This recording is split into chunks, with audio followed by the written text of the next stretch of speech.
बाकी इनकर करेजा देख लेनी उतार के नहीं है दे। अरे एक बात बताइए, यहाँ के देत रही रिंग हम उतरत रही नु तई ना ली दोनों पहन लिखा। ये वाला मेरी मम्मी दी है तो मैं नहीं दे सकती हूँ, सॉरी। अरे हाय मैं भी रिंग दे रही थी। हाय हमार पापा देले रहने दे देनी नु। अब तार देखे गई रही, हम तो हर देखे गई रही।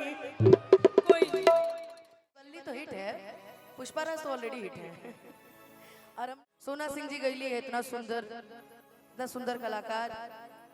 उनकर मामा गोलू भैया भी हमने के बीच में उपस्थित बनी, बहुत बहुत प्रणाम करो भी।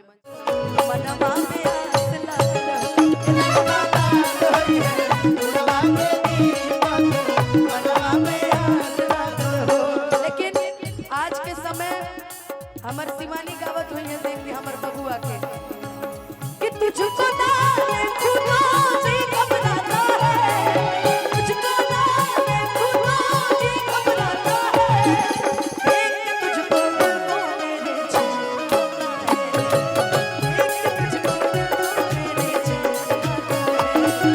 ये कैसा रिश्ता है, कैसा नाता है, ये कैसा देख के तुझको मेरे चैन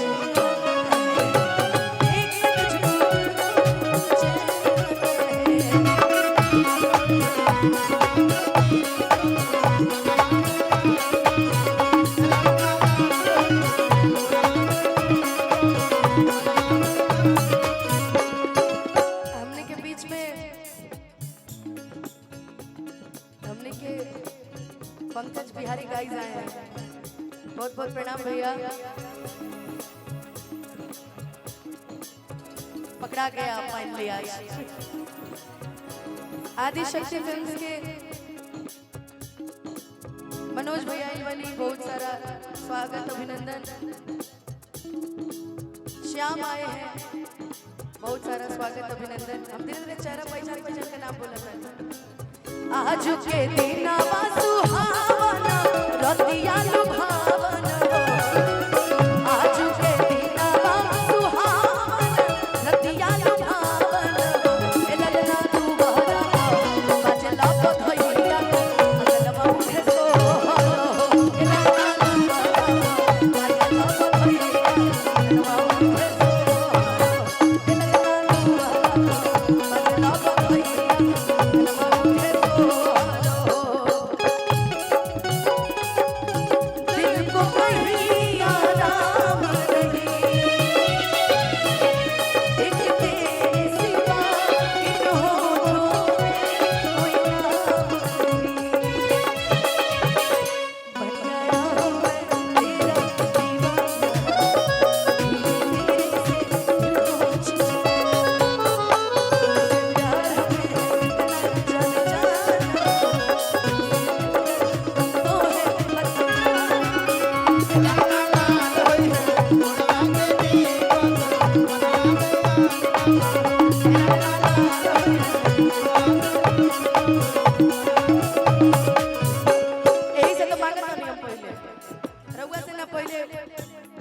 करोड़पति है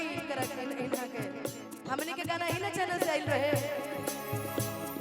चूड़ी हरिया काले आई है रे सवारा का पहिरी के नाच तमाचा बोलो, चूड़ी हरिया काले आई है रे सवारा का पहिरी के नाच तमाचा। हमने के अखिलेश भैया भले हमें से खिसियात रहो हमेशा, मगर हमने के प्यार नजरी में इज्जत प्रेम सम्मान हुए बा जौन पहले रह जौन रउआ बुचिया हमनी के कहत रही अपना को सही बात है। संडे के सुना हमर भूख पिया गया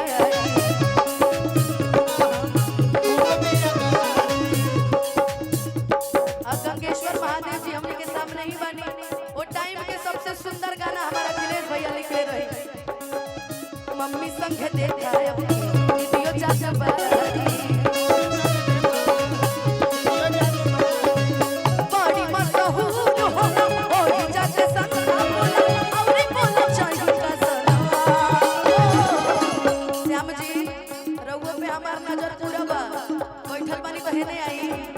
लोग के भी दिखाई कि रउआ आई बनी है नहीं आई, है नहीं आई, कनी रुकी तनी हाय हाय हमर टाइम हाय पकड़ कभी आ पकड़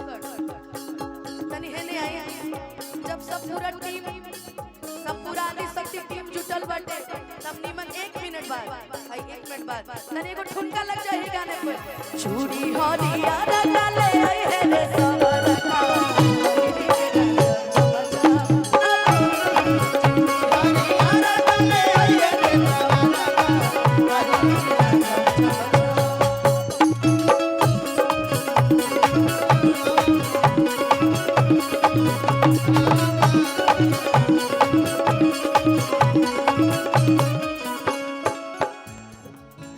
चौबे भैया है आशुतोष भैया और बड़ी मनी रंजीत जी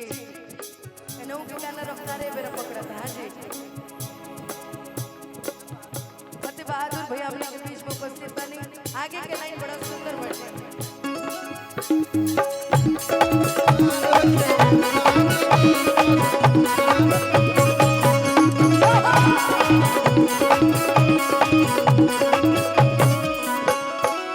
नाची नाची गावेली बहिनिया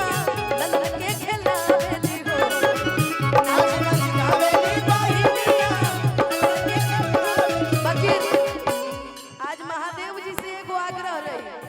कि महादेव जी हमने के 2 साल बाद फिर कार्यक्रम करे जाए जब कल्लू जी के बेटी हो हम कब कि हमें भूख लागल बा हमने जल्दी से जल्दी खाना खियावे हाँ इस बात का भी ध्यान रखा जाए लेकिन कभी कभी बड़े पापा जी लोग को भूखे भी रहना पड़ता है शादी के माड़ू में कैसे बैठम जी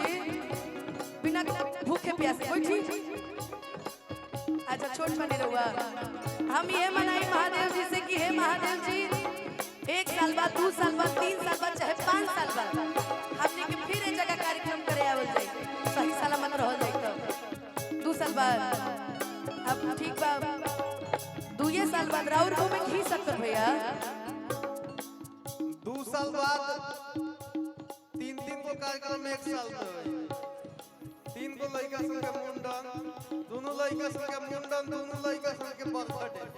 4 को प्रोग्राम है साल भर लेकिन हम चाहे कि अब 2 साल बाद एगो बेटी हो को घर में महादेव जी अगर बेटी देनु ता हम सोना के चीज गिफ्ट करे ई हम कहता नहीं आज यही मन से तारा के हम सोना के चीज गिफ्ट करब ए सोना जुदा नहीं होना ए सोना लेकिन आई बहन कहती है नाची नाची गावेली बहिनिया ललन के खेलावेली हो नाची नाची गावेली बहिनिया ललन के खेलावेली हो कि नाची नाची गावेली बहिनिया हरि ललन के खेलावेली हो ए ललन नाची हुकी हुकी के चलेला सब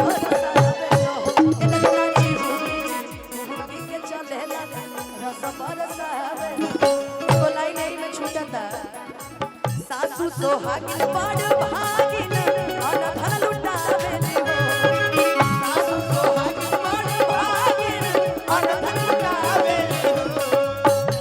हे ललना तू बहरा बाजला बखैया अंगना के सो हे ललना तू